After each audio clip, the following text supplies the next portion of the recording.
Hi, I'm Dr. Nicky Jacobs from Monash University. Applicants who hold a related bachelor's degree or a master's degree with a high credit, like 65% average, is a basic entry requirement.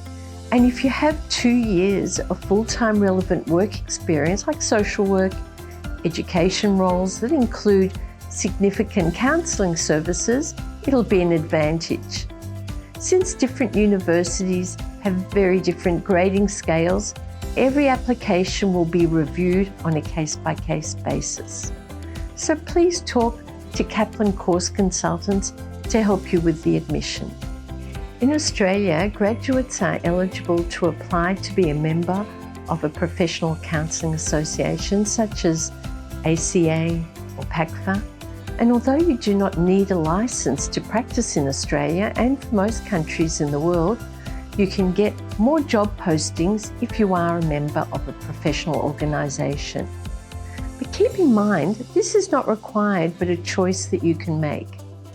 There is a similar situation in Hong Kong where you don't need a licence to become a counsellor or to work as a counsellor.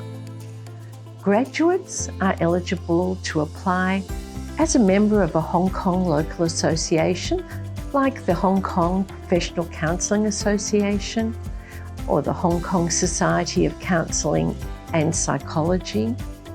Also, please know that when you complete the program and receive your degree and your parchment, it will have only Monash University on it and not Monash University Hong Kong. So effectively, you can work as a counsellor in most parts of the world. A lecture is where the lecturer explains the topic for the week, and it's a didactic process. And this means the lecturer does all the talking and the students do not participate or interact during this time. On the other hand, a tutorial is interactive and practical.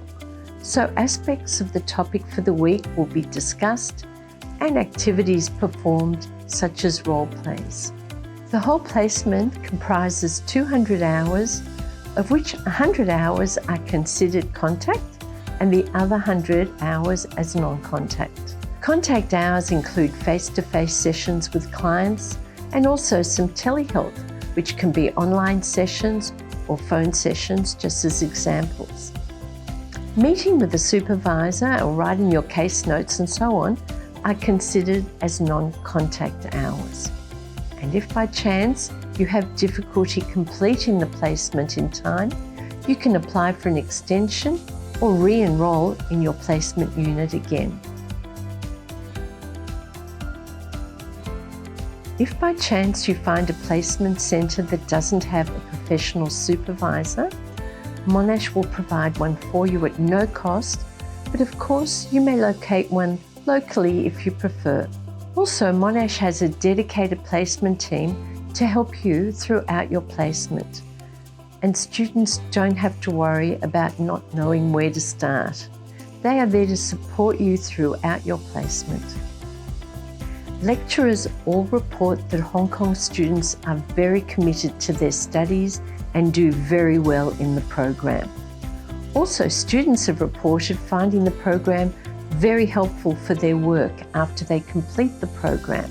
They love that there are no examinations or research components in any of the subjects and that the program is very practical with lots of practice activities.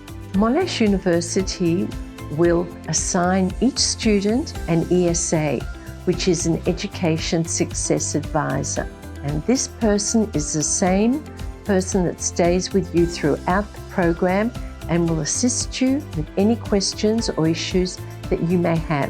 Monash also provides students with many kinds of supports, such as academic writing, English language skills, time management advice, critical thinking skills, and so on.